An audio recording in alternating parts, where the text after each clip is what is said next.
Baik, selamat pagi semuanya. Sugihontu. Semoga Anda semua dalam keadaan damai, sehat dan bahagia. Ya, kita bertemu lagi di kelas hari Minggu yang dinamakan apa? Pariyati Sasana, also known as kajian kitab suci.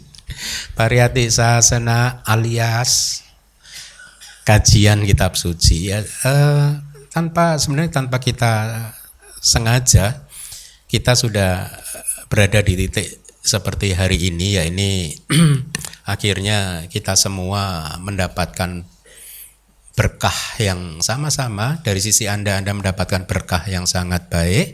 Dari sisi saya sebagai pengajar juga saya merasa mendapatkan berkah. Kenapa? Karena saya mempunyai kesempatan pada akhirnya di dalam kelahiran saya kali ini untuk membabarkan kitab suci. Ya. Kitab suci yang sesuai dengan kitab komentar dan kitab komentar. Kesempatan itu sejak 2008 saya menjadi biku misionaris, mengajar di Singapura, sampai hari ini baru di sini saya mendapatkan kesempatan itu. Bahkan kemarin sore saya sempat berkata kepada beberapa aktivis yang menemui saya, rasa bersyukur saya itu menjadi sangat kuat karena bahkan sebelumnya saya sempat berpikir, aduh apa yang saya pelajari selama ini kayaknya menguap nih di Indonesia, hilang karena saya kayaknya tidak akan pernah punya kesempatan untuk mengajarkannya di Indonesia gitu.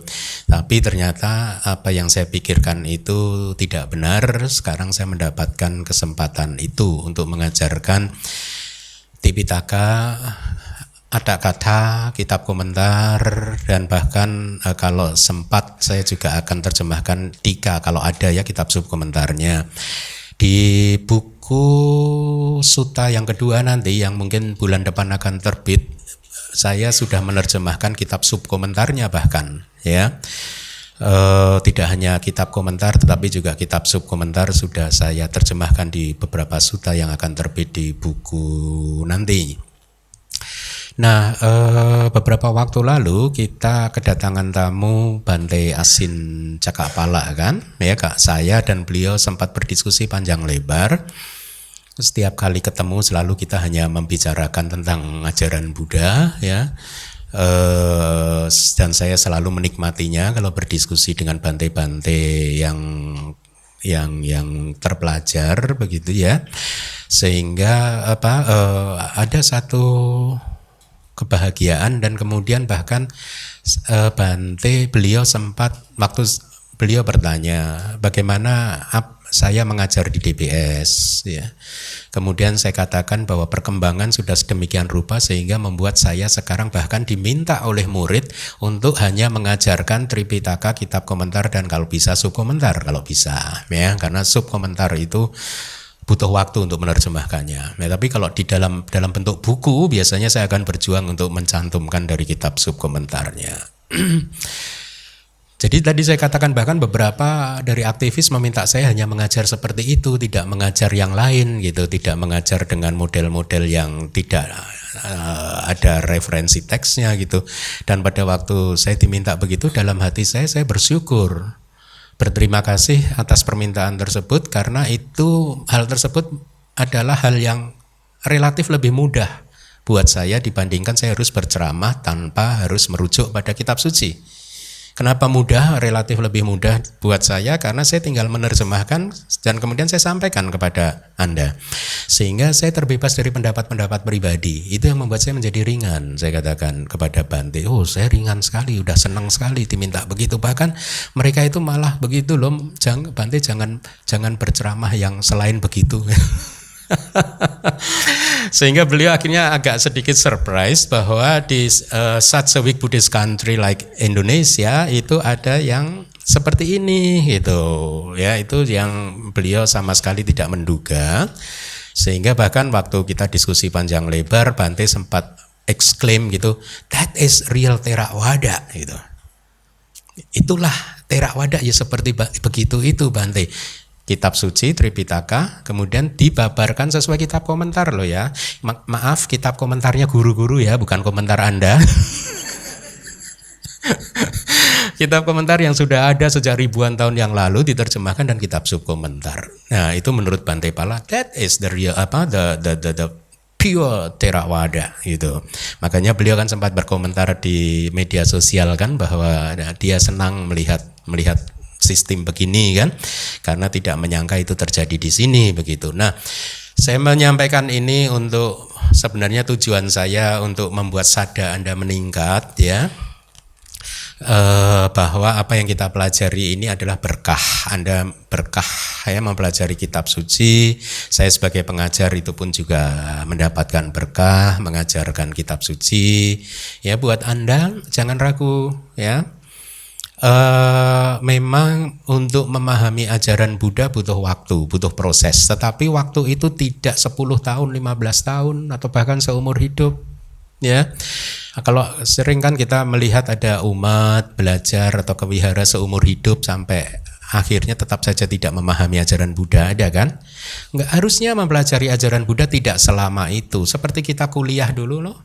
Kita kuliah dulu S1 berapa tahun? Anda berapa tahun lulus S1? 4 tahun lulus kan? Udah sarjana kan? Sebenarnya sama juga, belajar ajaran Buddha harusnya 4 tahun Anda lulus sarjana. Sekarang DBS sudah 3,5 tahun, berarti setengah tahun lagi Anda di wisuda. Jangan datang lagi ke sini.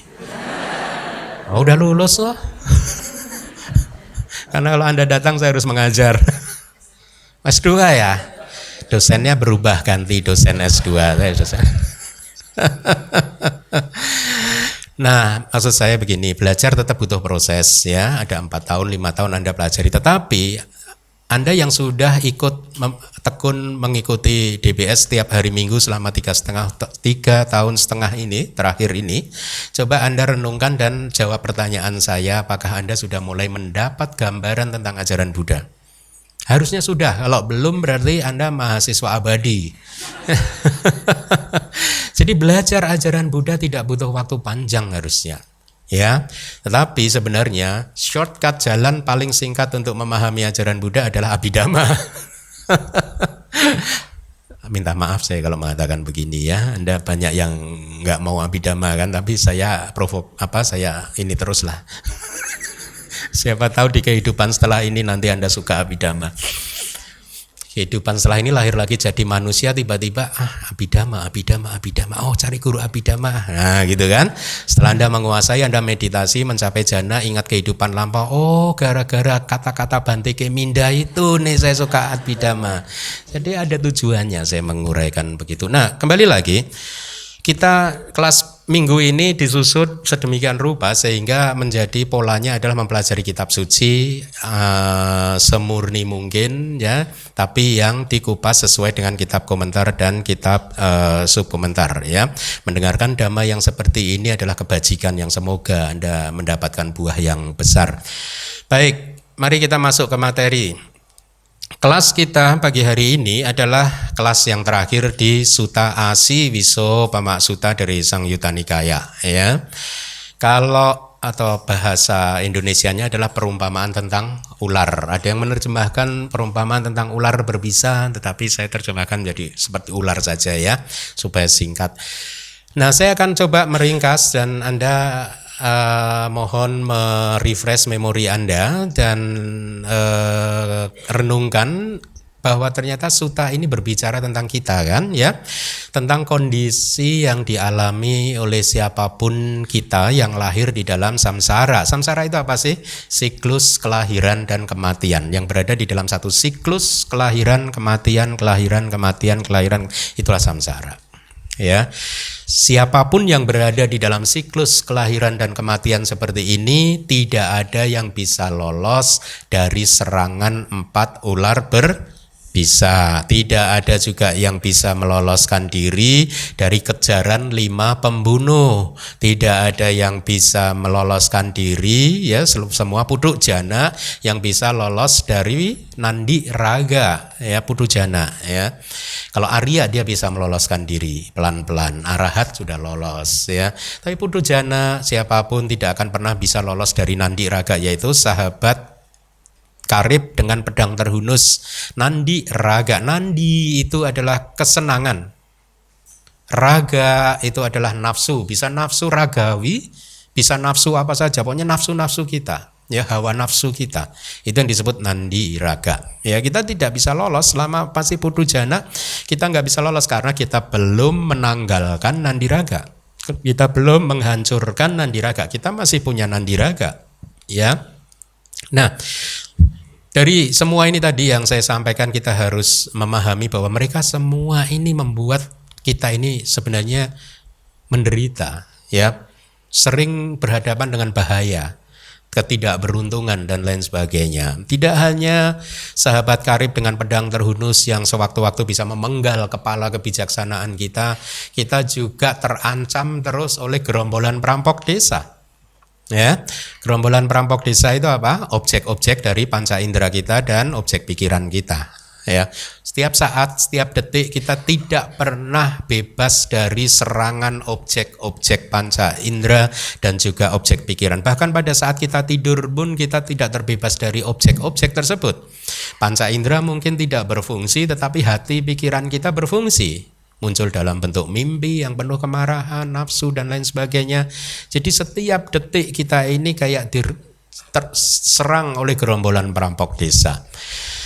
Tetapi siapapun dari kita mengalami itu semua. Hanya saja reaksinya ada dua reaksi yang berbeda. Ada seseorang yang mengalami ini semua, kemudian dia cukup bersenang-senang setelah lari sampai di pantai. Dia tidak berjuang untuk membuat rakit, tetapi malah bersenang-senang main air di pantai. Ada kan? Artinya mereka ini menyukai samsara.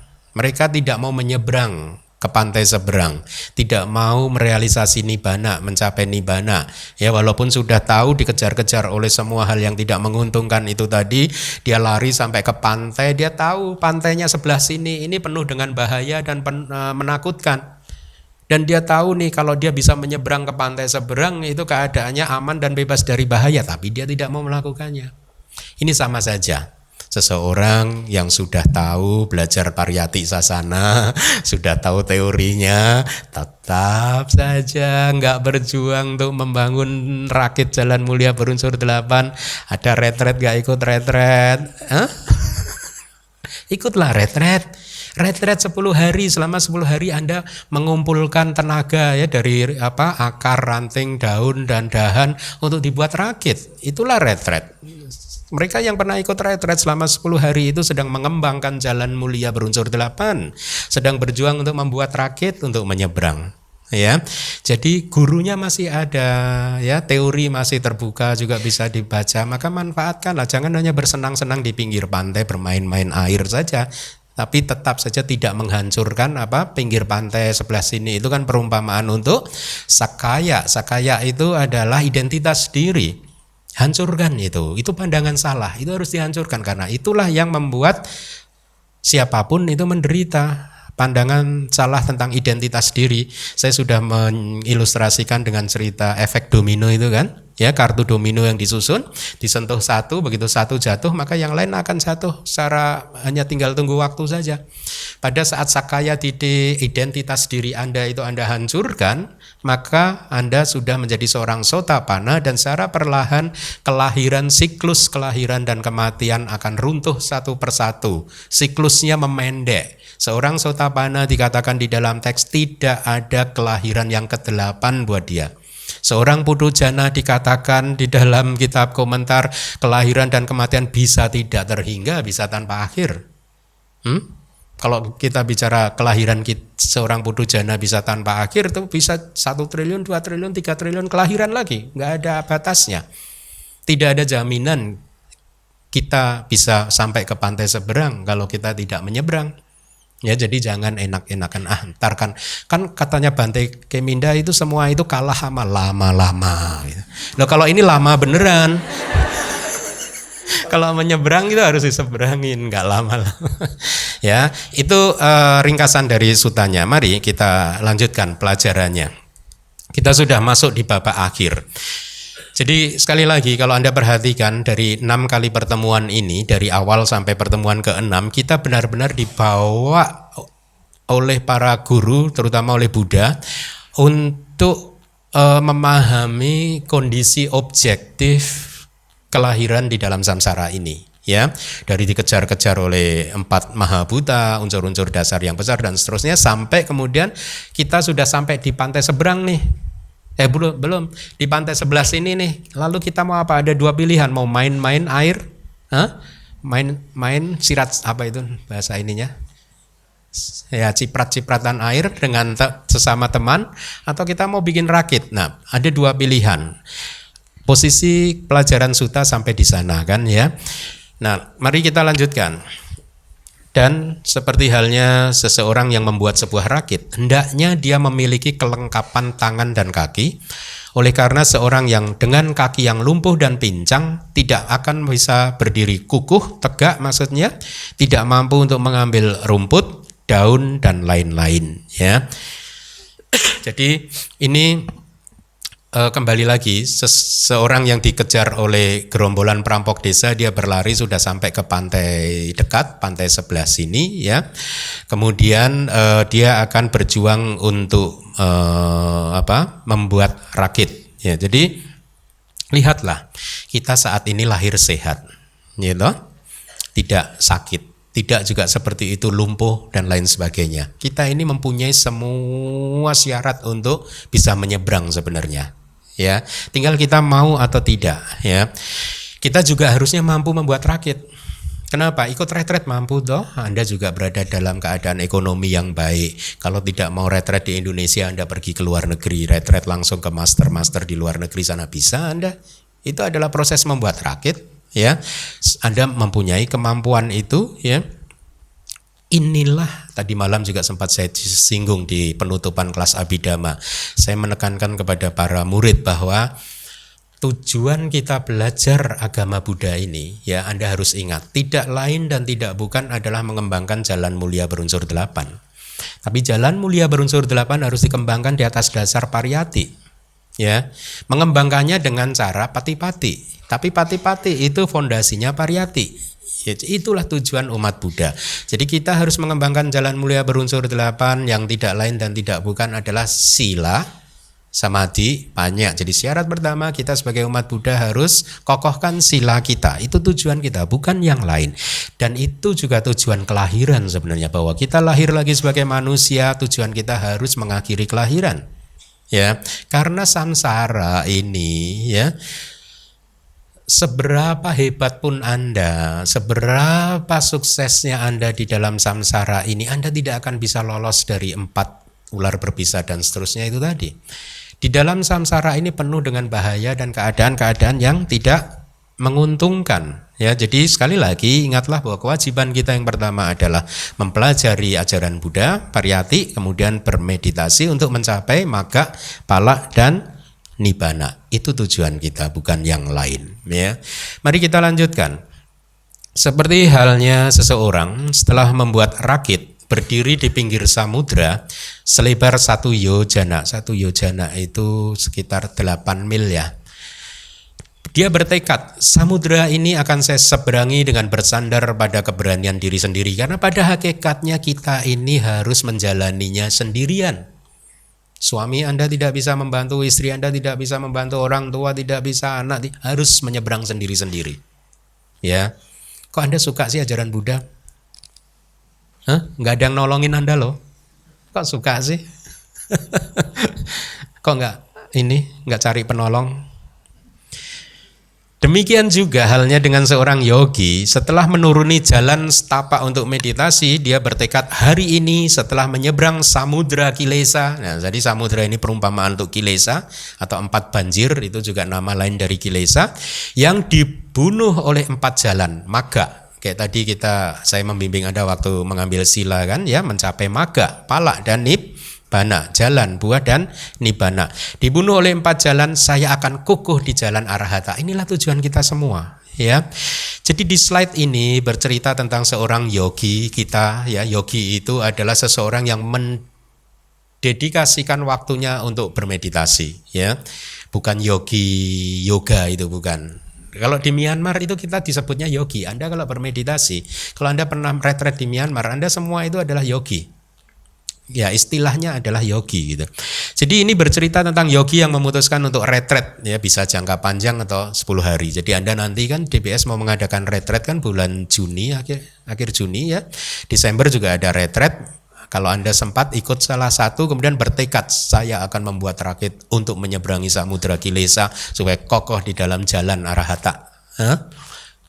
Udah 9 hari kok belum. Nggak apa-apa, tahun depan ikut lagi ya. Tapi tetap saja kembali saya ulangi lagi, saya sarankan kita semua paling tidak dalam 1 tahun ikutlah retret 1 kali 10 hari ya. Mari kita lanjutkan.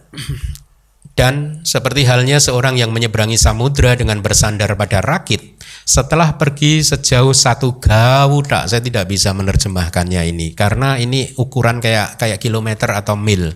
1 gawuta itu kayak 2 mil gitu, katanya gitu. Ya. Setara dengan 2 mil. Berpaling, jadi setelah dia menyeberang samudra sampai setelah 2 mil dia berpaling ke pantai yang tadi tidak aman dan penuh bahaya tadi ya, dia berkata di dalam hati, saya telah melampaui 1 bagian dari samudra ini. 3 bagian lagi yang tersisa akan segera saya lampaui. Jadi ini adalah perumpamaan tentang proses pencerahan. Ya, proses menyeberangi samudra kilesa dibagi 4 karena ini berkaitan dengan 4 pencapaian tingkat kesucian, yaitu tingkat kesucian apa? Sotapanna, terus sakadagami, terus anagami, terus arahata. Nah, di masing-masing tahapan pencerahan ini ya, yogi atau siapapun yang berhasil mencapainya, dia mengikis kilesa, 1/4-nya udah dikikis, udah dihancurkan. Makanya di sini diberi perumpamaan dia sudah berlayar selama sepanjang 1 gawuta ya. Saya telah melampaui 1 bagian, 3 lagi yang tersisa ya masih ada. Karena ini berkaitan dengan proses pencerahan, berarti ini adalah cerita tentang seorang yang sudah mencapai tingkat kesucian sotapanna ya. Setiap kali seseorang mencapai pencerahan ya, mencapai magga dan pala ya, setelah proses kognitif magga apanawiti, proses kognitif absorpsi jalan ya, yaitu kemunculan magga dan pala, jalan dan buah yang mengambil nibbana sebagai objek. Setelah proses itu yang sangat cepat itu lenyap, arus kesadaran kita akan masuk dulu ke bawangga. Ya, setelah masuk ke bawangga, maka si yogi tadi akan muncul proses kognitif satu lagi yang disebut pacawekana widi. Pacawekana widi itu proses kognitif penelaahan. Jadi ini secara otomatis, ya. Seorang yang mencapai magga dan pala, setelah itu dia akan arus kesadarannya akan jatuh ke dalam bawangga, bisa beberapa saat saja, bisa agak lama tergantung kondisi arus kesadaran yang bersangkutan. Setelah itu muncul satu proses kognitif aktif lagi yang disebut penelaahan. Dia akan menelaah 5 hal. Di dalam satu proses kognitif ini, masing-masing proses kognitif akan menelaah 1 sampai 5. Jadi yang pertama, proses kognitif yang pertama akan menelaah magga yang baru dicapai. Jalan. Tadi apa ya? Gitu. Setelah itu akan dilihat, oh itulah jalan. Gitu. Kemudian satu proses kognitif ini selesai, dia akan masuk lagi ke bawangga. Proses kognitifnya jatuh lagi ke bawangga. Setelah bisa pendek, bisa panjang, muncul lagi satu proses kognitif aktif yang penelaahan yang kedua, yaitu menelaah pala, buah. Dia akan melihat itu tadi apa yang satunya lagi. Oh, pala.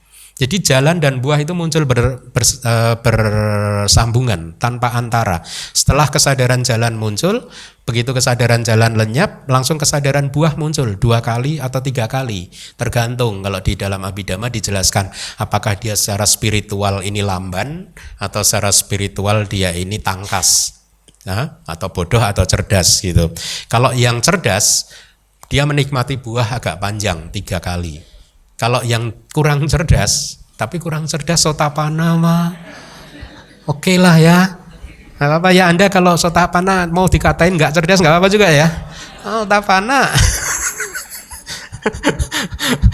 buahnya hanya muncul 2 kali, tep gitu. Tapi jalan dan buah ini agak teknis, saya jelaskan proses pencerahan supaya Anda dapat sedikit gambaran. Jadi Jalan dan buah tadi itu istilah kesadaran yang khusus mengambil nibbana sebagai objek. Kesadaran magga atau jalan itu begitu dia muncul mengambil objeknya nibbana. Ya, kalau Anda sekarang kan objeknya saya. Nah, kalau itu nibbana. Kekuatan kesadaran jalan itu sedemikian kuatnya sehingga dia mampu mengikis, menghancurkan, mencabut kilesa.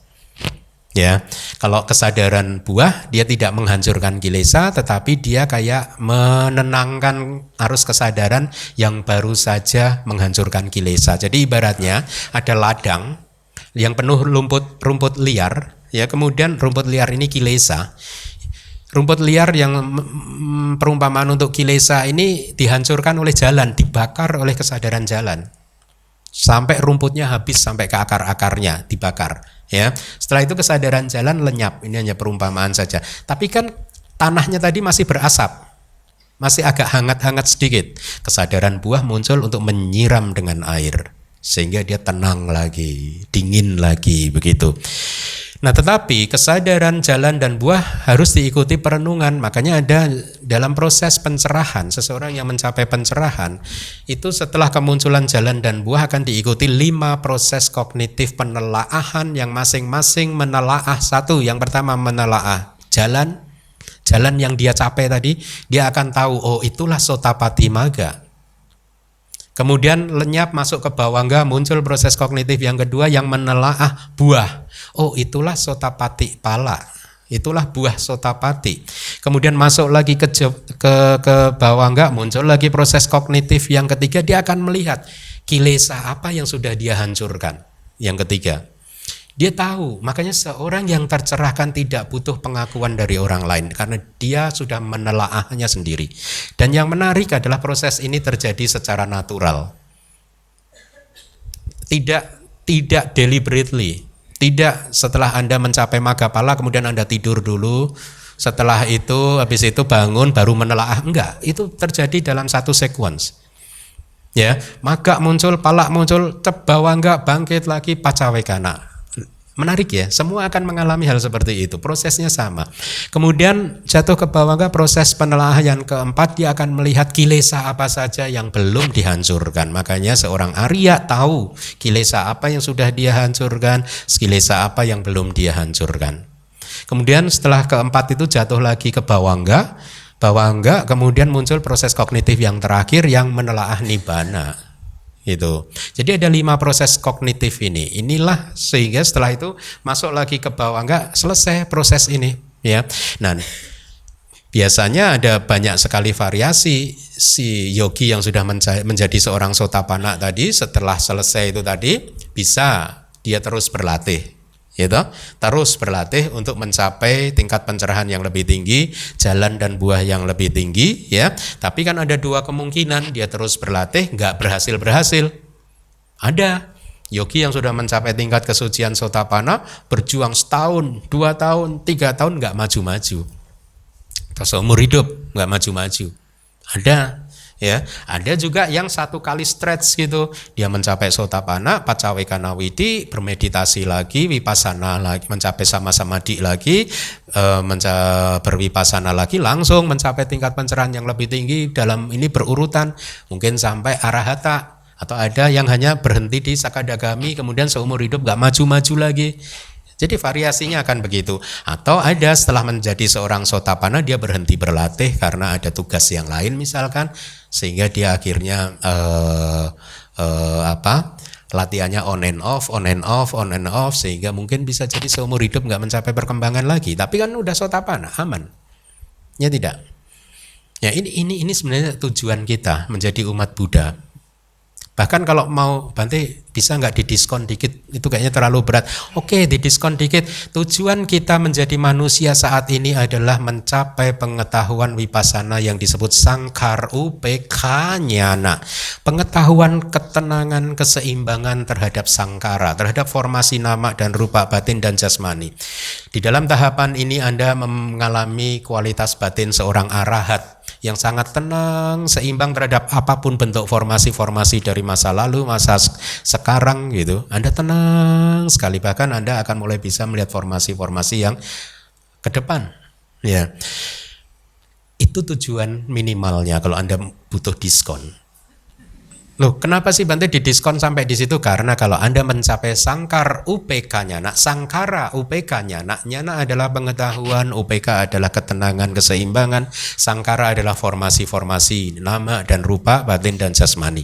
Kalau Anda mencapai tingkat pengetahuan itu, merealisasi itu di dalam meditasi Anda dijuluki sebagai seorang cula sotapana, sotapana junior, sotapana kecil. Ya, belum sotapana tapi masih junior. Lalu signifikansinya apa Bante? Seorang cula sotapana karena pencapaiannya yang sudah sangat tinggi, cukup tinggi seperti itu, di dalam kelahiran setelah yang sekarang ini dia tidak akan lahir di 4 apaya. Enak kan? Kalau putu jana masih mungkin lahir di 4 apaya. Cula sotapana tidak bisa.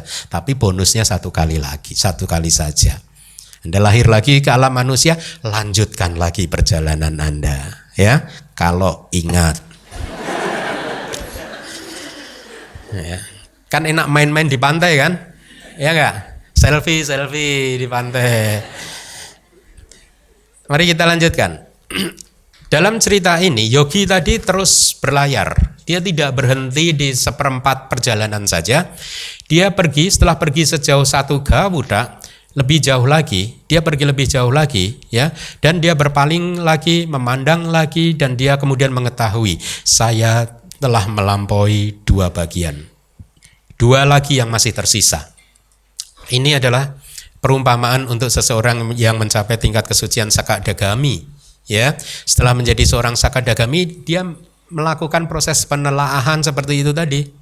Dia tahu bahwa dia sudah menjadi seorang sakadagami dan dia tahu kilesa mana saja yang sudah dihancurkan atau belenggu mana saja yang sudah dihancurkan dan dia tahu belenggu mana saja yang belum dihancurkan. Makanya dia bisa berkata seperti ini, saya sudah berjalan 2 gawuta atau 2 bagian, masih ada 2 bagian lagi.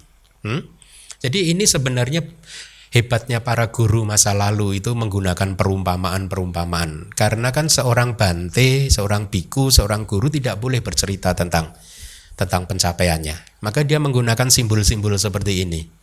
Ya. Jadi ini bercerita tentang pencapaian sakadagami.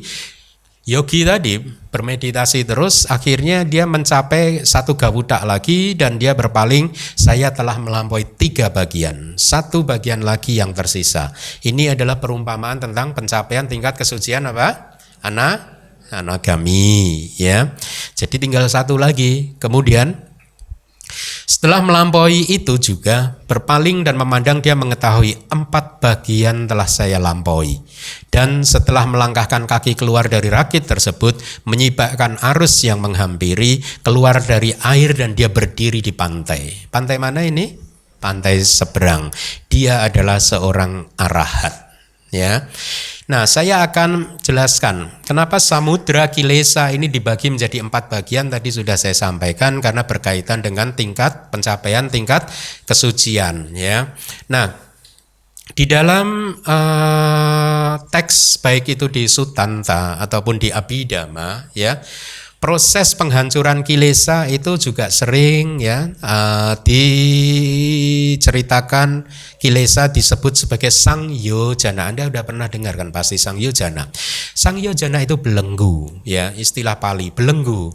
Di dalam kitab komentar diberi perumpamaan kalau di zaman modern yang namanya sangyojana atau belenggu itu seperti borgol polisi itu loh, maaf ya.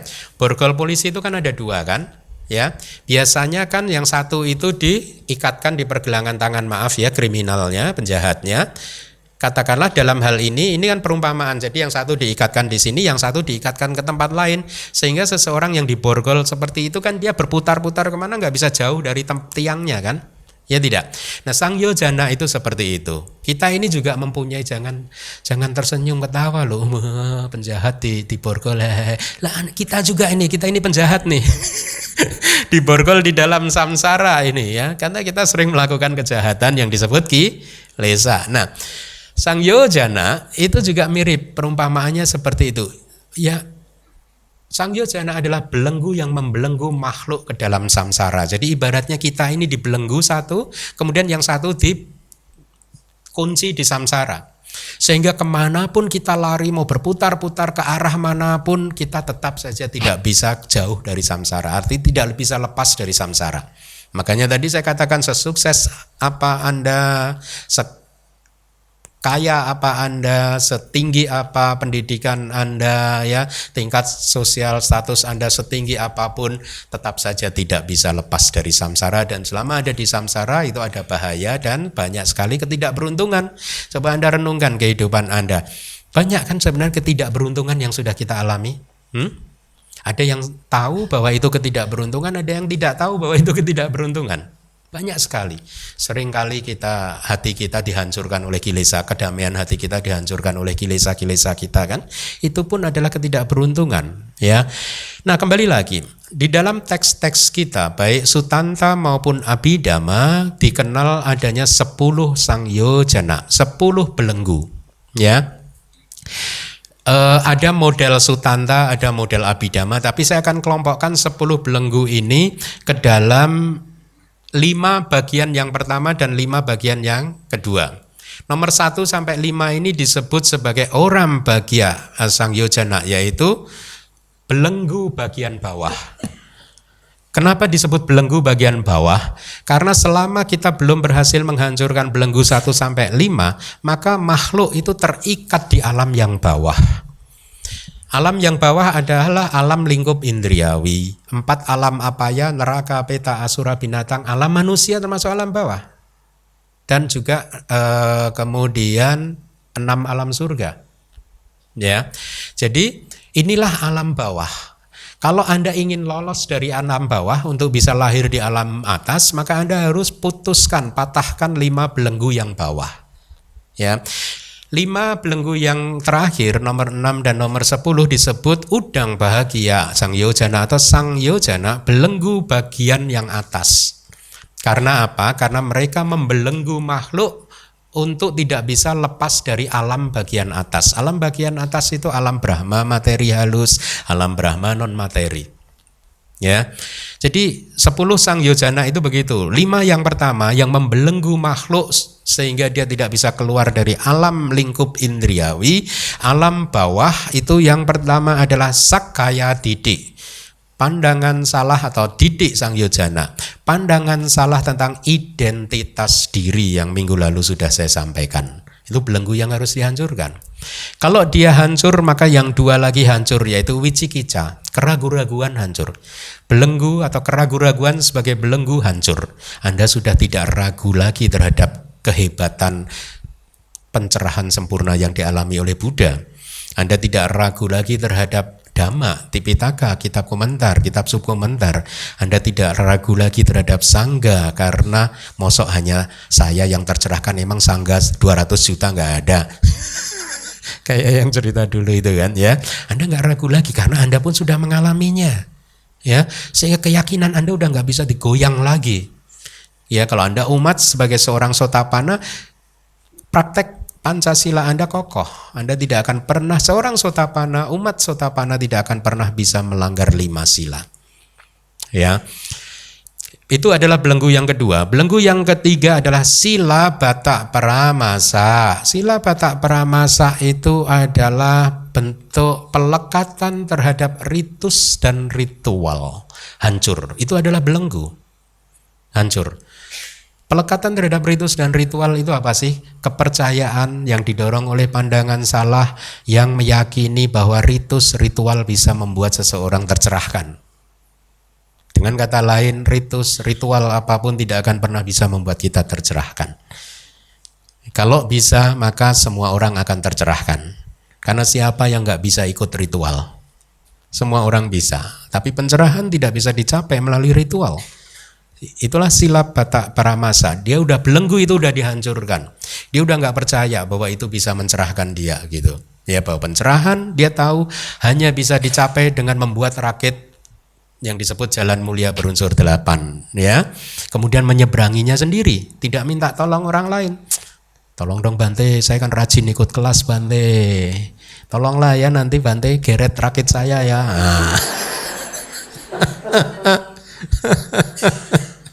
Nggak bisa. Kemudian belenggu yang berikutnya yang keempat yang disebut belenggu bawah ini tadi yang mengikat makhluk ke alam bawah, yaitu kama sangyojana, kama raga sangyojana, yaitu nafsu-nafsu sensual. Ya, selama kita masih punya nafsu sensual maka kita terbelenggu, terikat pada alam bawah. Kemudian belenggu yang kelima, yang terakhir di belenggu alam bawah adalah patiga. Patiga itu adalah patiga itu antipati. Belenggu antipati. Hati kita sudah bebas dari antipati. Apa sih antipati? Antipati itu pokoknya nggak setuju aja. Mau si A mau ngomong gini kita nggak setuju, tapi tidak setujunya itu disertai perasaan tidak suka, duka cita perasaannya. Kalau tidak setuju perasaannya tetap suka cita, bukan antipati. Antipati harus muncul bersama dengan perasaan tidak suka, tidak senang, jengkel. Atau bahasa teknisnya domanasa wedana, perasaan duka cita. Ya, tapi kalau Anda tidak setuju dengan sesuatu tapi perasaan Anda UPK, itu bukan antipati. Anda antipati terhadap sesuatu tapi perasaan Anda sukacita, itu bukan antipati. Ya, nah belenggu antipati yang disertai dengan perasaan duka cita, tidak senang, tidak suka, jengkel, hancur. Begitu 5 belenggu ini hancur, dia udah terbebas dari alam bawah. Ya, nah 5 belenggu yang terakhir adalah yang memborgol makhluk ke alam Brahma materi halus dan Brahma non materi, yaitu 5 belenggu. Yang pertama adalah rupa raga sangyojana, belenggu nafsu untuk lahir sebagai atau di alam materi halus, menjadi Brahma materi halus. Yang ketujuh adalah arupa raga sangyojana, belenggu untuk terlahir di alam Brahma non materi. Yang nomor 8 adalah mana sangyojana, belenggu kesombongan. Ya, Anda masih punya kesombongan? Masih, syukur ya. Ternyata memang Brahma juga itu Brahma masih punya loh. Berarti jangan-jangan Anda Brahma ini. Anda lagi berkunjung ke alam manusia ya. Gimana alam Brahma di atas sana? Belenggu yang ke-9 apa tadi? Mana udaca. Udaca sangyojana, kebingungan. Anda masih suka bingung? Aman. Brahma juga belum menghancurkan belenggu ini. Yang terakhir adalah awija, ketidaktahuan. Ini hanya bisa dihancurkan secara total oleh arahat. 5 belenggu yang terakhir ya. Jadi proses pencerahan itu tadi begini. Setelah saya uraikan 10 belenggu, seseorang yang mencapai tingkat kesucian Sotapanna, dia menghancurkan 3 belenggu yang pertama tadi. Apa tadi? Sakaya didik, belenggu sakaya didik, belenggu tentang identitas keakuan, milikku, ini aku, ini diriku, hancur. Ya, kemudian belenggu yang kedua juga dihancurkan oleh seorang Sotapanna, yaitu apa? Wicikica, keraguan-raguan terhadap ajaran Buddha, Dhamma dan Sangha, ya, hancur. Kemudian yang ketiga, seorang Sotapanna menghancurkan belenggu silabata para masa, pelekatan terhadap ritus dan ritual, hancur. Ya, 7 yang lainnya dia belum berhasil menghancurkan. Kemudian dia berlayar lagi, bermeditasi lagi, akhirnya mencapai tingkat kesucian Sakadagami. Pada saat mencapai tingkat kesucian Sakadagami, 7 belenggu ini tidak hancur. Sakadagami tidak menghancurkan belenggu apapun. Ya, Sakadagami hanya mengikis, kayak melemahkan belenggu ini. Ya, dibuat lemah belenggu ini. 7-7-nya itu dibuat lemah. Ya, kemudian kalau dia berlatih lagi, ya, mencapai tingkat kesucian anagami, ya, dia menghancurkan yang 5 ini. Yang 2 yang tersisa, yaitu kama raga, nafsu sensual, ya, kenikmatan-kenikmatan indrawi, dan antipati dihancurkan oleh anagami maga, jalan anagami. Sehingga seorang anagami sudah menghancurkan 5 belenggu bawah ini. Itulah mengapa anagami tidak bisa lahir di alam manusia. Seorang anagami tidak akan pernah bisa lahir di alam manusia. Di alam surga indriawi juga nggak bisa. Tawatingsa dan surga nggak bisa. Ya, kalau Anda misalkan, Bante, saya di kehidupan lalu sudah mencapai tingkat kesucian anagami, Bante. Lalu ngapain lahir ke alam manusia? Berarti Anda masih terbelenggu di alam bawah ya, berarti belum anagami. Anagami secara otomatis dia udah keluar dari alam bawah. Dia tidak bisa lahir lagi di alam indriawi ya, karena belenggu-belenggunya sudah putus. Nah, kalau dia berlatih lagi mencapai tingkat kesucian arahat, maka 5 belenggu yang terakhir itu hancur. Dihancurkan oleh jalan arahata. Demikianlah proses pencerahan yang diajarkan oleh guru-guru kita secara tradisi, diturunkan turun-temurun dari generasi ke generasi.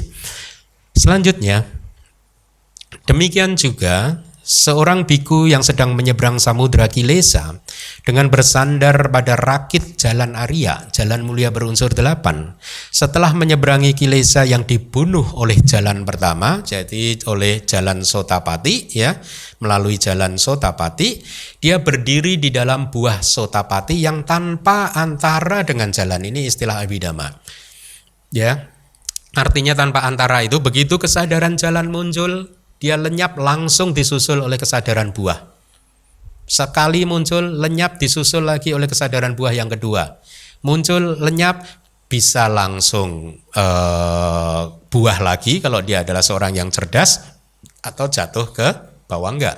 Tergantung apakah dia seorang manda pugala atau tika pugala ya, seorang yang lamban kecerdasan spiritualnya atau seorang yang tajam kecerdasan spiritualnya.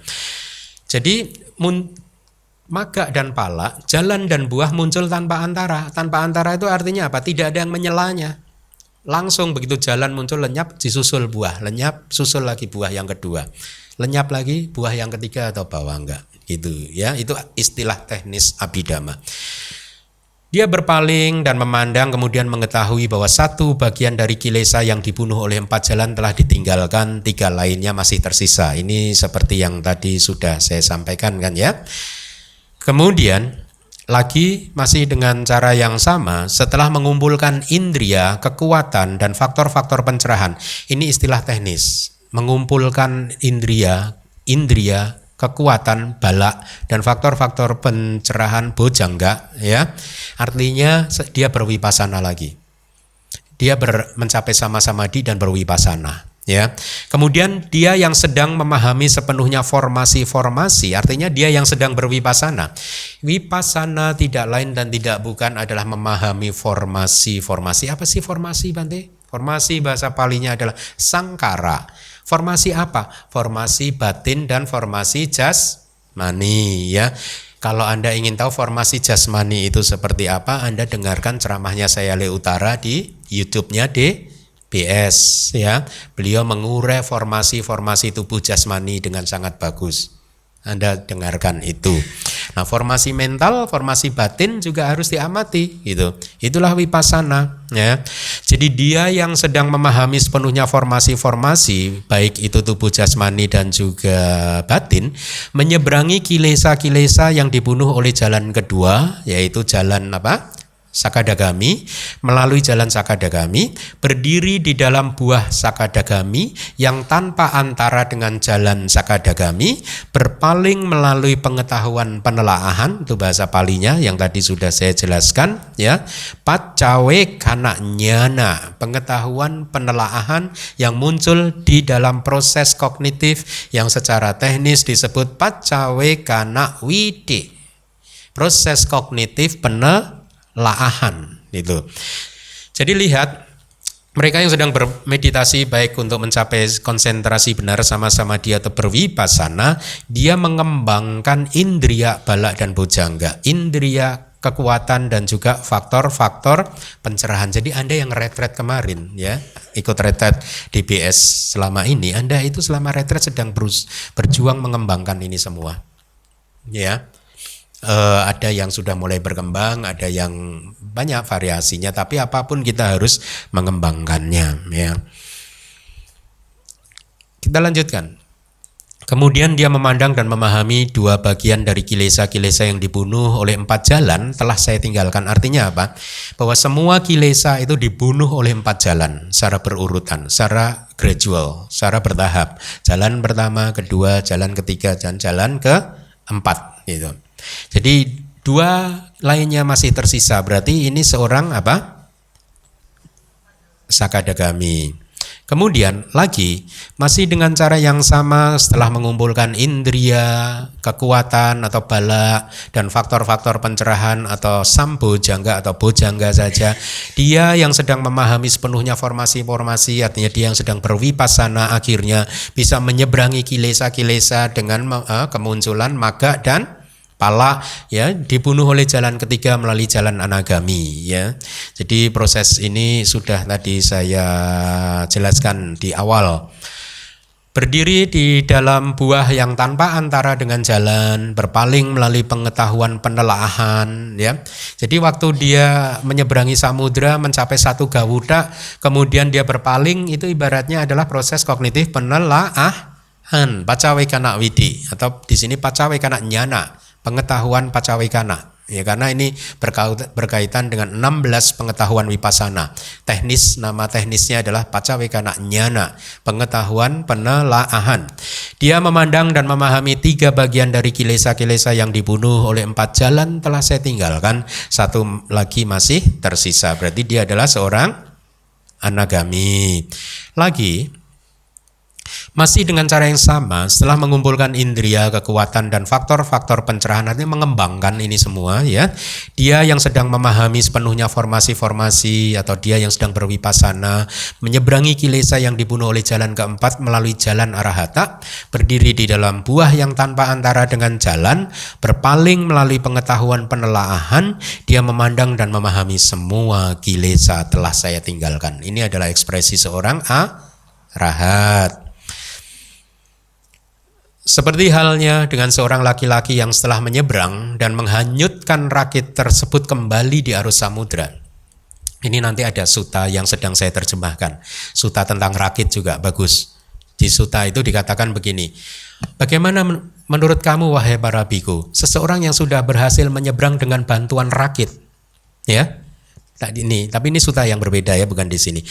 Bagaimana menurut kamu para biku, seseorang yang sudah berhasil menyeberang samudra samsara tadi dengan rakit, begitu sampai di pantai seberang, kalau seandainya dia angkat rakit itu, saking menghormatinya rakit ini dihormati, ini telah membuat saya terselamatkan menyeberang samudra, saya harus jaga kemanapun saya pergi, apakah dia seorang yang bijaksana? Tidak, ya. Lalu apa yang harus dilakukan para biku? Apungkan lagi samudra, kirim lagi ke pantai seberang supaya ada orang yang bisa menyeberang ke sini. Itu yang harus ini kan. Itulah kemudian Buddha mengatakan jangan melekat kepada dhamma. Rakit ini harus dilepaskan lagi. Dhammang biwo bhikkhave pahataba pagewa adamang. Wahai para biku, bahkan dhamma pun harus Anda tinggalkan. Rakit pun harus Anda tinggalkan. Bahasa Palinya gitu. Dhammang biwo bhikkhave pahataba. Wahai para biku, bahkan dhamma pun harus ditinggalkan. Pagewa adamang. Apalagi yang harus dikatakan untuk yang bukan dhamma. Dhamma saja nggak boleh kita lekati. Maka kalau Anda ada, misalkan ada seseorang yang menyinggung perasaan Anda, menyinggung agama Anda, menyinggung agama Buddha, ya, ingat-ingat nasihat Buddha. Dhammang biwo bhikkhave pahataba. Pagewa adamang. Makanya bagus sekali kan ungkapan-ungkapan Buddhis yang dulu ada seorang Medan yang wiharanya kebetulan rusak, donaturnya ekspresinya apa? Oh, bersyukur saya dapat kesempatan untuk berdana lagi. Ya enggak? Bukannya malah marah-marah, karena nasihat Buddha adalah dhammang biwo bhikkhave pahataba. Dhamma saja harus kita tinggalkan. Dhamma saja harus kita tanggalkan. Rakit tidak boleh kita angkat, kita lekati, kita gotong kemana-mana. Lepaskan, ya. Jadi mulai sekarang Anda jangan tipis telinga. Ya, dia menjelek-jelekan agama Buddha loh Bante, gitu. Kan agama Buddha, bukan Anda yang dijelek-jelekin. Kalau saya dijelek-jelekin boleh marah, Bante? Enggak boleh juga. Oh, dhamma saja harus dilepaskan, apalagi yang bukan dhamma. Yang bukan dhamma itu banyak kan? Ya, apa itu? Kemarahan termasuk juga bukan jalan mulia berunsur 8 kan? Jadi begitu. Kembali lagi ke slide. Dia akan menghanyutkan rakit tersebut kembali ke arus samudra. Kemudian dia berdiri di daratan pantai seberang di Nibbana, ya. Dia pergi memasuki kota dan pergi menuju bagian atas istana yang terbaik, duduk merenung dengan hati yang manunggal dan penuh kepuasan. Dia berkata, saya telah terbebas dari banyak sekali ketidakberuntungan. Dia adalah seorang arahat, ya, yang sudah terbebas dari banyak sekali ketidakberuntungan. Apa itu ketidakberuntungan? Kilesa. Ya, makanya Anda coba renungkan. Anda sudah sukses, mungkin pendidikan Anda tinggi, karir Anda bagus, pencapaian keduniawian Anda juga sudah bagus, tapi Anda tidak terbebas dari ketidakberuntungan, kilesa. Anda masih diserang oleh nafsu-nafsu Anda, ya toh? Oleh pandangan-pandangan Anda yang sering menyesatkan, salah, ya, oleh kesombongan, kegelisahan, penyesalan, keirian, kikir, ya, cemburu. Itu adalah ketidakberuntungan. Ya. Nah, menyadari hal yang seperti ini membuat kita kemudian akan bertekad untuk membuat rakit jalan mulia berunsur 8, ya. Jadi beliau ini yang ada di slide ini adalah seorang arahat yang sudah terbebas dari banyak sekali ketidakberuntungan. Apa saja? 4 ular yang berbisa, belum terbebas sih dia. Karena dia masih hidup. Ya, dia belum terbebas, tetapi batinnya udah bersih. Mau digigit dia akan, semoga kamu berbahagia, semoga kamu berbahagia. Ya, arahat nggak bisa marah lagi, penuh cinta kasih. Mau digigit ular elemen tanah, air, api atau apapun, kalau ada 8 elemen, ada ayo datang semua, dia akan memaafkannya dengan penuh meta, penuh cinta kasih, sangat positif sekali, nggak apa-apa. Karena dia masih hidup. Makanya arahat itu yang masih hidup, walaupun dia sudah merealisasi nibbana, tetapi dia disebut teknisnya adalah kilesa parinibbana. Kilesanya sudah padam, tapi kandanya belum. Ya. Kalau dia meninggal dunia yang secara teknis disebut parinibbana, padam semuanya, baru disebut kanda parinibbana. Agregatnya padam. Kenapa? Karena setelah ini dia nggak akan dapat agregat lagi, tidak dapat lagi tubuh jasmani dan juga batin lagi. Maka disebut kanda parinibbana. Kalau yang masih hidup disebut kilesa parinibbana. Ya, atau secara teknis lagi 2 nama dari arahat itu apa ya? Di bab 6 itu sudah upadisesa nibbana dhatu, ya. Ya. Berarti seorang arahat yang masih hidup itu adalah seorang yang secara teknis disebut upadisesa nibbana dhatu. Elemen nibbana dengan upadi itu adalah bahan bakar kehidupan. Elemen nibbana, dia sudah mencapai nibbana, tetapi dia secara teknis karena masih hidup, dia disebut elemen nibbana dengan bahan bakar kehidupan yang masih tersisa. Istilahnya itu bahan bakarnya itu masih ada, yaitu apa? 5 agregat tadi, dia masih punya 5 agregat. Bahan bakarnya masih ada, hanya tinggal menunggu padamnya aja. Setelah kematiannya padam. Setelah padam nggak akan menyala lagi. Kalau kita beda, kita nanti keluar dari alam manusia ini padam kan? Sedetik kemudian nyala loh. Kuat lagi. Kalau arahat nggak, padam terus. Begitu parinibbana udah nggak, apinya nggak nyala lagi. Jadi seorang arahat ini belum terbebas dari 4 ular berbisa, tapi batinnya toh udah murni, ya. Dia sudah terbebas dari 5 pembunuh nggak? Belum. Tapi batinnya kan sudah murni. Jadi nggak merasakan penderitaan, tidak merasakan ketidakberuntungan, tidak merasakan. Buddha, lihatlah. Buddha mau difitnah, ya, mau dicoba dibunuh oleh Dewadatta dan seterusnya, tetap saja penuh cinta kasih kan, ya. Jadi seorang arahat walaupun belum terbebas dari itu semua, tapi karena batinnya sudah murni, maka dia dikatakan dia telah terbebas dari banyak sekali ketidakberuntungan. Belum semuanya, tapi banyak sekali dari ketidakberuntungan. Demikianlah. Dimanapun dia duduk, di tempat duduk apapun, dalam kondisi siang maupun malam, setelah memasuki pencapaian buah dengan nibbana sebagai objeknya, tadi sudah saya katakan, jalan dan buah itu objeknya adalah nibbana. Jalan dan buah itu sesungguhnya adalah kesadaran seperti yang sehari-hari kita rasakan, tapi kualitasnya berbeda. Dia mengambil objek nibbana. Nibbana hanya bisa diambil oleh jalan dan buah. Meskipun ada beberapa kesadaran lagi, tapi saya tidak akan ceritakan ya karena terlalu teknis. Tapi jalan dan buah itu mengambil objek hanya nibbana, tidak yang lain. Di situ dia duduk merenung dengan hati yang manunggal dan penuh kepuasan. Loh, sudah tadi ya.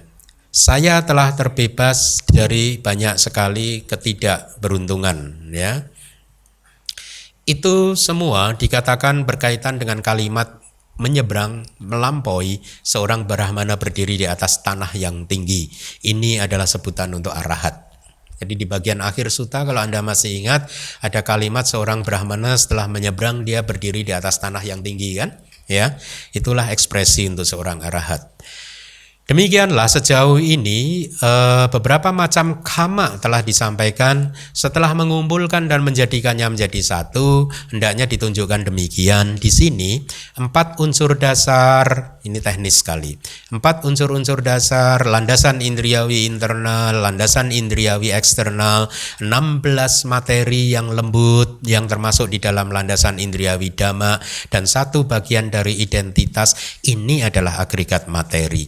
Jadi slide ini sesungguhnya memberikan petunjuk kepada kita ya untuk memahami dari semua sutta yang sudah diuraikan mana sih yang termasuk agregat materi, rupa kanda. Ya, tentu saja ini harus direalisasi melalui meditasi. Anda harus mengamatinya langsung melalui meditasi, tidak dibaca begini saja untuk dihafalkan.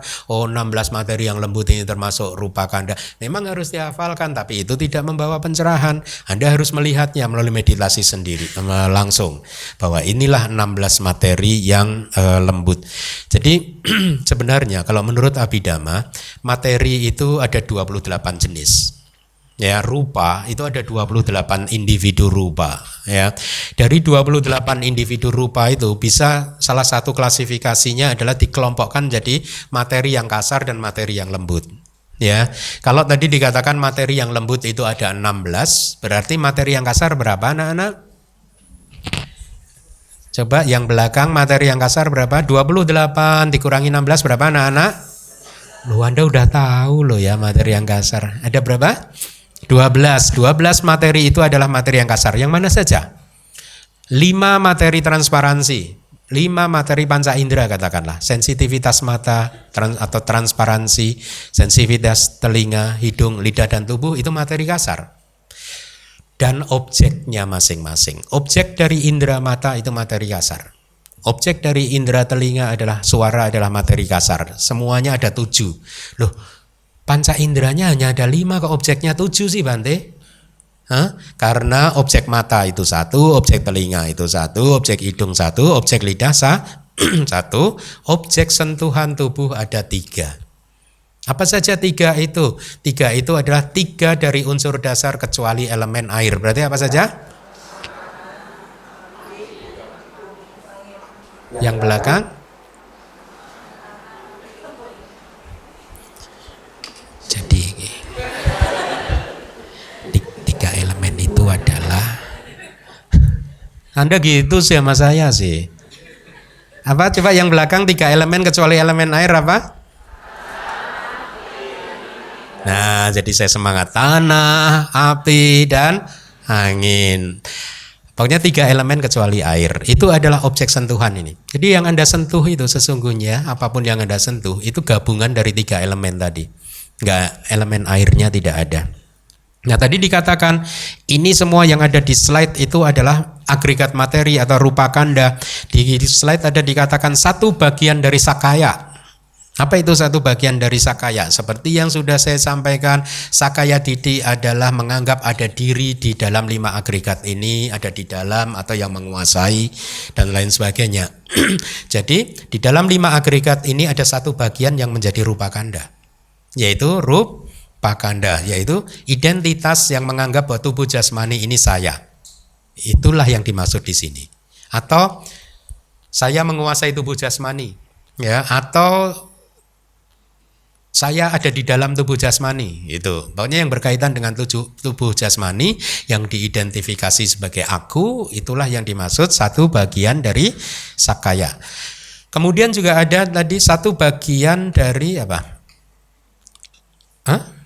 Landasan indriawi dhamma, itu lihat tuh. Termasuk 16 materi lembut yang termasuk dalam landasan indriawi dhamma dan satu bagian, oh enggak ya? Ya, itu teknis sih. Oke. Kita lanjutkan. Berikut ini adalah 4 agregat non-materi. Setelah tadi mengidentifikasi agregat materi, sekarang yogi mengamati agregat non-materi. Jadi inilah vipassana. Untuk melihat bahwa ternyata yang ada hanyalah agregat materi dan agregat non-materi. Di luar dua campuran ini sudah tidak ada lagi fenomena. Maka tidak ada lagi yang disebut saya, aku, diriku, milikku. Ya, yaitu landasan indriawi batin itu adalah agregat kesadaran. Satu bagian dari landasan indriawi dhamma, 4 banjir dan satu bagian dari identitas. Ini adalah nama kanda atau agregat batin. Satu bagian dari landasan indriawi dhamma itu adalah cetasika yang muncul bersama dengan cita yang diamati. Yang lainnya tidak disebut demikian, ya. Selanjutnya, sehubungan dengan hal tersebut, agregat materi adalah materi, 4 agregat non materi adalah batin, maka itu adalah batin dan jasmani. Jadi ini proses realisasi sebenarnya, ya. Mereka yang bervipassana akan merealisasi ini semua.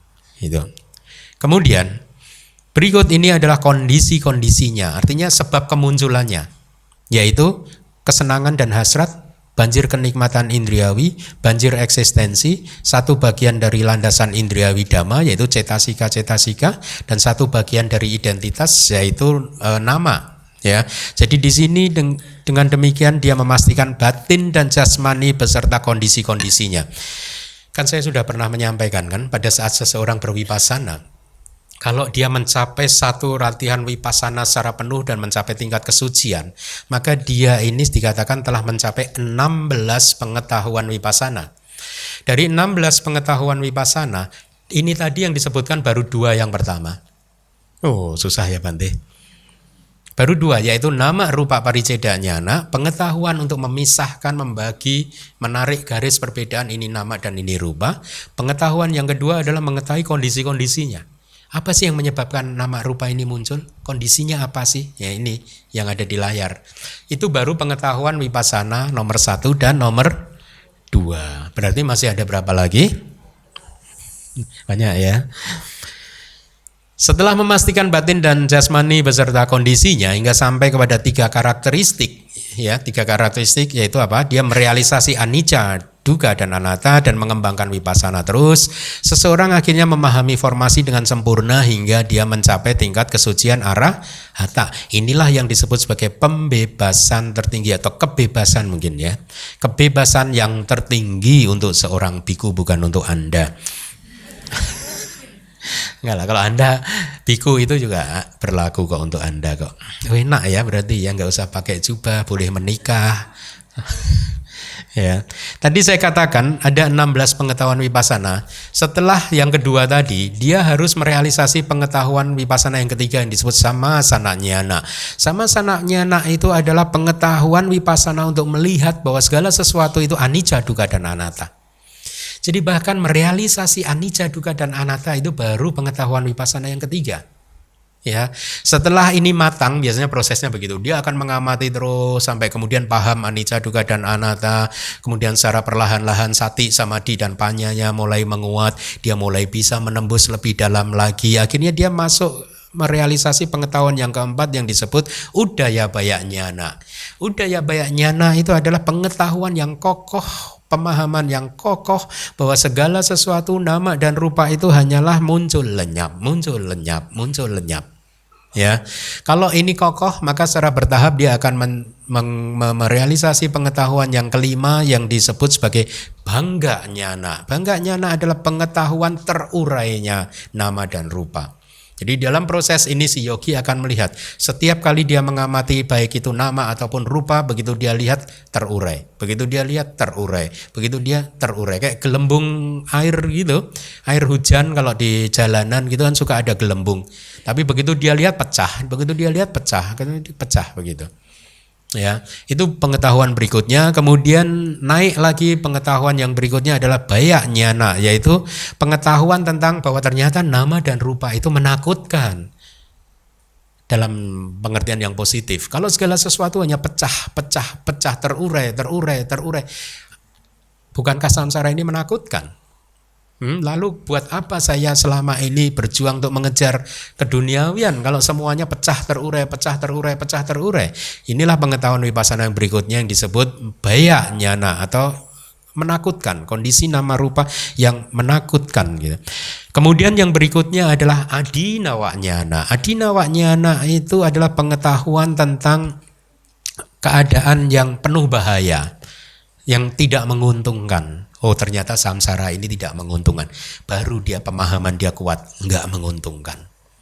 Tidak ada gunanya berlama-lama di dalam samsara. Anda yang masih menyukai samsara karena Anda belum merealisasi pengetahuan ini. Mereka yang sudah merealisasi pengetahuan ini tahu persis bahwa samsara ini penuh dengan bahaya. Samsara ini penuh dengan dhamma atau keadaan-keadaan yang merugikan. Kemudian kalau dia berkembang lagi akan muncul nibbidanyana, pengetahuan tentang jijik terhadap nama dan rupa. Kalau demikian fenomena hanya pecah, lenyap, terurai, lalu buat apa saya harus berdekat-dekat dengan samsara ini? Saya harus segera menjauh dari samsara ini. Muncul rasa jijik terhadap samsara. Jadi kalau di dalam kitab komentar Dhammasanggani, nibbida, rasa jijik ini diberi perumpamaan supaya Anda paham realisasinya, itu ekspresinya seperti ini.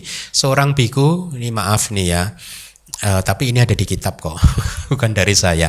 Seorang biku sudah lapar sekali udah pengen makan, kemudian diberi patak yang dipikir itu berisi makanan, ya, patak tahu ya, mangkok makanan seorang biku. Dia udah lapar sekali, udah seneng dapat patak dari temennya, udah dapat makanan. Begitu dia udah saking laparnya mau diambil, maaf ya, kok anget, kok lembek. Dia curiga kan, ternyata begitu dilihat kotoran itu, akhirnya dia jijik kan. Apa yang terjadi? Dia jauhkan kan? Ya itu ekspresinya. Begitu dia merealisasi bahwa tubuh jasmani dan juga batin ini kotoran, dia jijik. Samsara ini kotoran, dia jijik. Dia nggak mau dekat-dekat lagi. Kalau dekat-dekat bau, dia menjauh. Dia mulai menarik diri dari samsara, berjuang keras untuk menyeberang lebih jauh, menyeberangi samudra kilesa. Kemudian kalau ini matang lagi akan muncul pengetahuan muncitu kamyata nyana. Muncitu kamyata nyana itu adalah kehendak, hasrat, keinginan untuk muncak, untuk terbebas. Ya, untuk membebaskan diri. Ya, setelah jijik dia akan muncul tekad untuk membebaskan diri dari samsara. Enggak ada gunanya ini diterus-teruskan samsara. Saya harus segera terbebas. Kalaupun Anda sudah melihat ini, ikatan Anda kepada samsara udah mulai kendor. Ya, tidak akan tertarik. Bante ini ceramahnya kan harusnya untuk sangga atau Bante. Masa umat diceramai begini loh. Saya menyampaikan pandangan benar loh, samsara itu ya begitu. Ya, menjijikkan. Kita harus bertekad untuk segera keluar dari samsara gitu. Kemudian kalau pengetahuan ini sudah kokoh, dia udah punya hasrat untuk terbebaskan, akan muncul apa yang secara palinya disebut patisangka nyana. Patisangka nyana itu dia mulai menginvestigasi. Kalau saya ingin terbebas, lalu apa yang harus saya lakukan mulai sekarang? Oh, menjaga sila saya dan seterusnya. Dia akan mulai menginvestigasi jalan untuk pembebasan itu bisa dicapai dengan cara apa. Ya, akhirnya mengukuhkan keputusan untuk berlatih lebih jauh lagi. Itu patisangka nyana. Kalau ini matang lagi, dia akan merealisasi pengetahuan yang berikutnya yang disebut sangkar upekka nyana. Dia akan jadi seorang cula sotapana, yaitu ketenangan, keseimbangan terhadap formasi-formasi. Kalau ini matang lagi, dia akan mencapai merealisasi anuloma jnana. Anuloma jnana ini pengetahuan kesesuaian. Saya udah sampai di sini, saya akan mencapai nibbana. Lalu menyesuaikannya bagaimana? Ini kesesuaiannya bagaimana? Kira-kira begitu. Apa yang harus terus saya lakukan? Oh, saya tetap harus tenang, seimbang terhadap nama dan rupa. Apapun saya harus jaga supaya batin ini tidak jatuh ke kiri atau jatuh ke kanan. Itu kesesuaian. Dia menyesuaikan diri terus. Dia mempertahankan ketenangan dan keseimbangannya itu. Setelah itu masa akan muncul gotra bunyana. Ini menarik. Pertama kali saya mendengar dari guru saya merinding ya. Gotra bunyana adalah pengetahuan pergantian silsilah. Seseorang yang sudah merealisasi ini pasti akan jadi sotapana. Pergantian silsilah, dia masuk dalam tahapan yang paling penting di dalam perjalanan kelahiran dan kematian dia di dalam samsara, bahwa sebentar lagi dia akan berganti silsilah dari putu jana menjadi Arya. Setelah gotra bunyana ini muncul sekejap saja, biasanya tidak lama ya, kemudian muncul magga jnana, yaitu pengetahuan jalan, dan dia menjadi sotapana. Silsilahnya udah berganti. Dia udah bukan seperti manusia kebanyakan lagi. Dia bukan putu jana lagi, dia adalah seorang Arya ya. Sejak hari itu kepastian ada pada dia. Dia sudah tidak bisa lagi berenang kembali lagi ke pantai dekat. Karena tidak maksimal 7 kali kelahiran lagi dia akan sampai ke pantai seberang. Ya, itulah yang disebut sotapana. Setelah magga jnana lenyap, muncul pala jnana, yaitu pengetahuan buah. Setelah pengetahuan buah, pacawekana jnana yang tadi sudah saya uraikan, yaitu penelaahan. Itulah pengetahuan wipassananya. Mari kita lanjutkan sedikit lagi. Sehubungan dengan hal tersebut, ini adalah dukkha sacca, yaitu 4 unsur dasar itu adalah kebenaran mulia tentang penderitaan, 5 agregat yang menjadi objek pelekatan juga penderitaan, 11 landasan indriawi internal juga adalah kebenaran mulia tentang penderitaan atau kebenaran mulia yang pertama. Yang eksternal pun juga demikian. 1 bagian dari landasan indriawi dhamma juga adalah dukkha sacca, banjir pandangan salah dukkha sacca, banjir ketidaktahuan dan 1 bagian dari identitas juga dukkha sacca. Di dalam Dhamma Cakkappavattana Sutta yang mungkin semester ini akan saya ajarkan kepada Anda, 4 kebenaran mulia. Yang pertama adalah dukkha sacca ya. Dukkha sacca itu harus dipahami. Dukkha sacca tidak ditinggalkan. Ya, makanya di ceramah saya tentang apa itu? Daging itu dulu apa? Sutta apa yang tentang daging itu? Ingat nggak? Masih ingat nggak? Yang tentang daging, Ammaganda Sutta. Ammaganda Sutta ya. Itu kan begitu, daging tidak untuk ditinggalkan kan? Berarti boleh makan daging. Boleh. Kan nggak boleh ditinggalkan.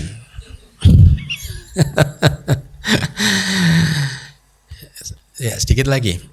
Ini adalah kemudian samudaya sacca, jadi dikelompokkan ke dalam 4 kebenaran mulia, yaitu kesenangan dan nafsu harusnya ya, kesenangan dan hasrat nafsu harusnya, nandiraga. 1 bagian dari landasan indriawi dhamma yaitu cetasikanya, banjir kenikmatan indriawi, eksistensi dan seterusnya. Kemudian nibbana yang merupakan sebutan untuk pantai jauh adalah nirodha sacca. Jalan Arya atau rakit adalah magga sacca. Jadi 4 kebenaran mulia sudah disampaikan. Sehubungan dengan hal tersebut, 2 kebenaran adalah siklus kelahiran kembali, 2 lainnya adalah non siklus, artinya keluar dari siklus. 2 adalah duniawi, 2 yang lainnya adalah adi duniawi. Yang mana itu? Yang disebut siklus adalah kebenaran mulia pertama dan kedua, yang disebut non siklus adalah yang ketiga dan keempat, yang disebut duniawi adalah 1 dan 2, yang disebut adi duniawi adalah 3 dan 4 gitu. Nah ini menarik. Di akhir dari desana 500 biku wipanci-tanyu kukuh di arahata. Anda masih ingat ada berapa jenis individu? 4 apa saja? Uga titanyu pugala, kemudian wipanci-tanyu pugala, kemudian nea pugala, kemudian pada para Pugala. Ya, yang menarik adalah karena waktu di kelas Sutta ini yang kedua, saya sempat menyampaikan pendapat saya dan pendapat Bhante Rewata kan. Ternyata sekarang di kitab komentarnya disampaikan bahwa di sini biku itu adalah Wipanci Tanyo, bukan yang Uga Titanyo. Ya, tapi dia mencapai tingkat kesucian arahat. Ya, dengan demikian pernyataan saya di kelas kedua saya ralat. Anda harus analisis sendiri karena apakah standarnya Sotapanna atau Arahata? Ya, di sini standarnya Arahata. Ya, Wipanci. Dia kukuh di Arahata, ya. Jadi 500 biku ini setelah mendengarkan sutta ini dia mencapai tingkat kesucian Arahata dan dia disebut Wipanci Tanyo Pugala. Bukan Uga Titanyo Pugala, ya. Sutta ini dibabarkan berdasarkan karakteristik dari duka, ya. Karena tadi kan dikejar ular berbisa dan penuh duka terus kan. Nanti ada sutta yang membahas khusus anicca. Ada lagi sutta yang membahas tentang anatta. Kalau ini tentang karakteristik duka. Karena kalau Anda cermati sejak awal pembahasan di sutta ini sampai akhir dari sutta ini semuanya bercirikan duka.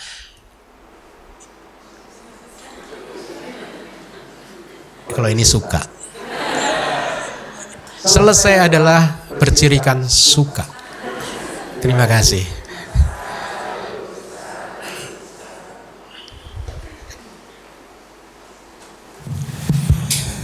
Sukiyoto Bante. Tadi Bante ada menyebutkan tentang bawangga ya.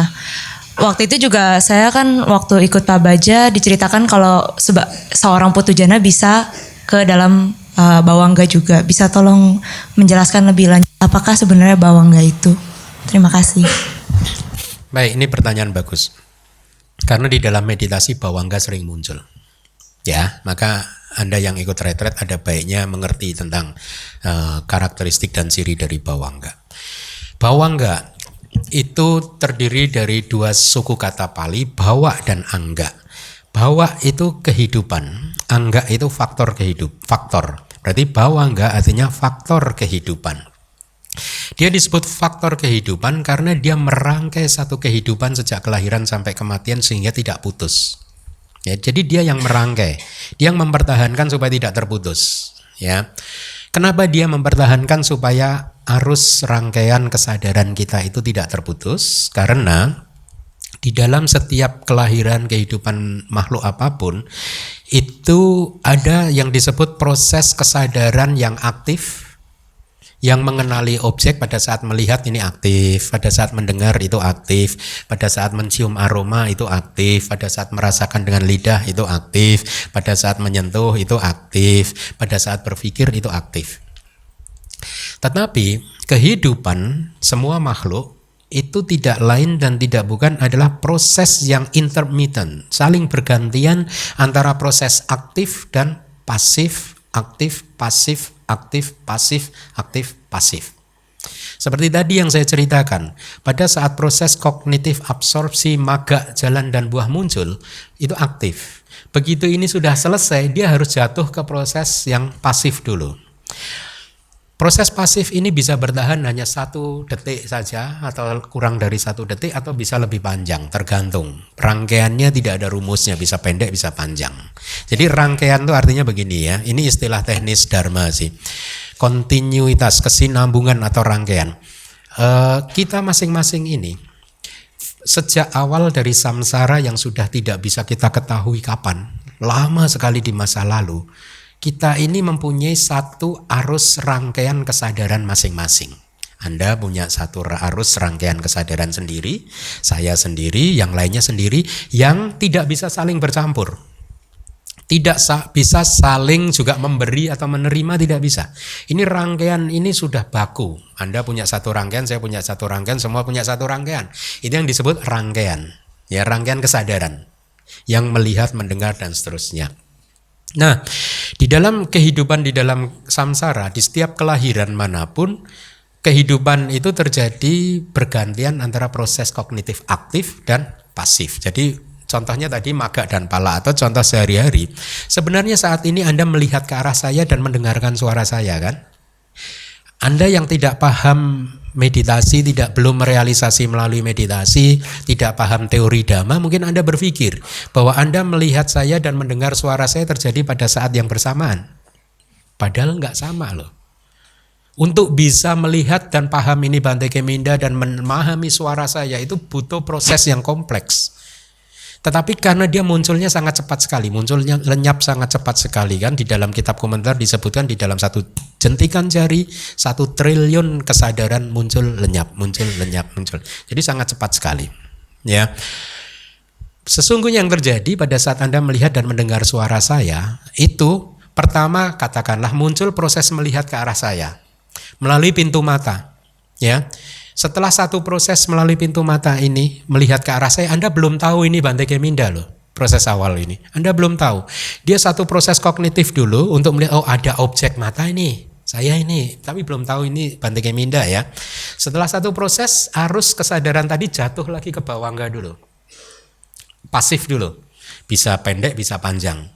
Setelah itu muncul proses kedua yang disebut proses kognitif pintu batin. Apa yang sudah Anda lihat melalui mata tadi, Anda olah di batin, di hati Anda.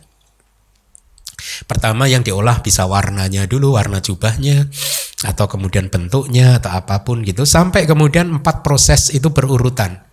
Tapi di dalam setiap proses kognitif aktif itu harus disela dulu oleh bawangga. Ya, jadi begini. Setiap kehidupan itu tidak lain dan tidak bukan adalah proses yang bergantian antara proses aktif, pasif, aktif, pasif, aktif, pasif, aktif, pasif, aktif, pasif, semua begitu. Nah sekarang apa itu bawangga? Bawangga adalah proses kognitif yang pasif tadi. Kenapa diistilahkan? Ini istilah modern saja. Di teks tidak dikatakan ini pasif, tapi ini istilah guru modern. Kenapa dikatakan dia adalah kesadaran yang atau proses yang pasif? Karena bawangga tidak mengambil objek dari kehidupan saat ini. Bawangga itu adalah kesadaran yang mengambil objek dari kehidupan lampau kita sebelum ini. Di sepanjang kelahiran kita saat ini, bawangga tidak mengambil objek baru. Kayak sekarang ini kan Anda melihat objek baru terus kan? Ya. Nanti di sana lihat objek baru lagi. Bawangga tidak, objeknya tetap. Dia adalah objek yang diambil di jawana yang terakhir, di kehidupan yang terakhir, di momen-momen yang terakhir, ya. Karena dia tidak mengambil objek baru yang berasal dari kehidupan saat ini, makanya bawangga ini sulit dikenali. Sulit dikenali. Sedemikian rupa sehingga banyak sekali yogi pada saat dia bermeditasi, merasa sudah berkembang meditasinya, kemudian dia tiba-tiba kayak tidak sadar apa-apa, dia anggap itu nibbana. Karena itu pengalaman baru buat dia. Dia bisa tiba-tiba tadinya mengamati, menganalisa nama rupa, ya. Berwipasana jelas sekali menganalisa nama rupa, tiba-tiba semuanya berhenti. Setelah itu dia sadar lagi. Kemudian dia berpikir, tadi saya sempat ngapain ya?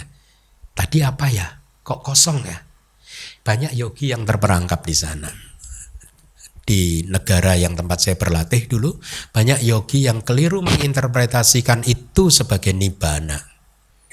Karena sedemikian lembutnya, sehingga bahkan meditator wipasana yang sudah cukup maju pun kalau dia tidak cukup berpengetahuan, gagal mengenalinya. Sehingga banyak yang misled, keliru, ya, dianggap itu nibbana.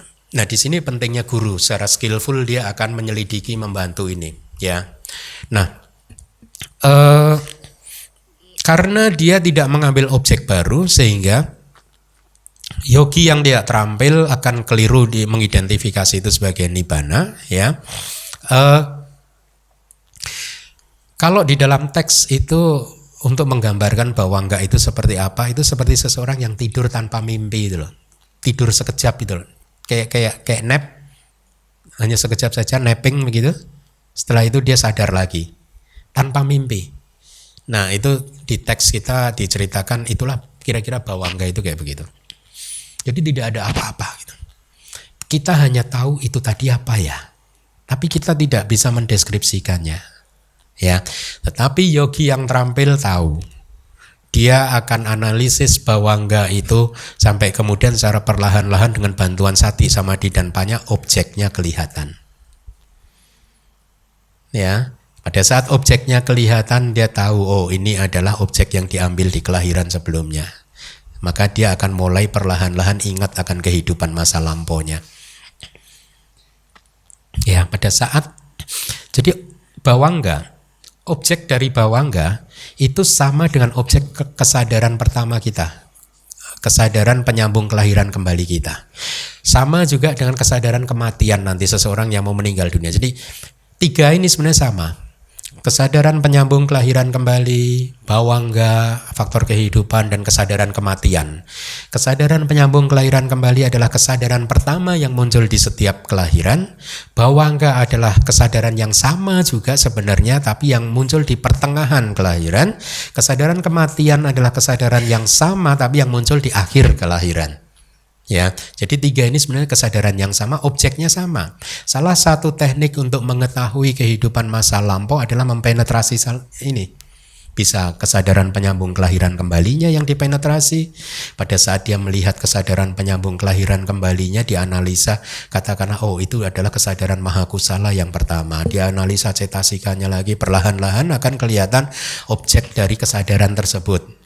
Dan kemudian begitu objek dari kesadaran tersebut kelihatan, misalkan objeknya adalah pada saat seseorang mempersembahkan bunga kepada Buddha, dan dia akan mulai teringat, akan mulai melihat oh ini berasal dari kehidupan lampau ini. Gitu. Itulah bawangga. Oke, jadi waktu kita bermeditasi disarankan untuk tidak terus-menerus di dalam bawangga karena memang objeknya bukan objek bawangga. Karena kalau terus-menerus di dalam bawangga berarti kita tidak bermeditasi. Ya, kita tidak mengamati apa-apa kan? Ya enggak? Kecuali Anda sudah berkembang meditasinya, kemudian bisa menangkap kesadaran penyambung kelahiran kembali tadi dan bisa melihat bahwa itu adalah kesadaran yang berisi katakanlah sekian faktor-faktor mental. Anda melihat objek dari kesadaran itu, misalkan berdana kepada Buddha atau mungkin mendengarkan Dhamma Talk sebelum ini gitu. Nah, itu boleh. Tapi kalau berlama-lama di dalam bawangga dalam keadaan tidak tahu apa-apa, nggak boleh. harus segera bangkit dari situ karena itu kayak orang tertidur. Ya, sama-sama.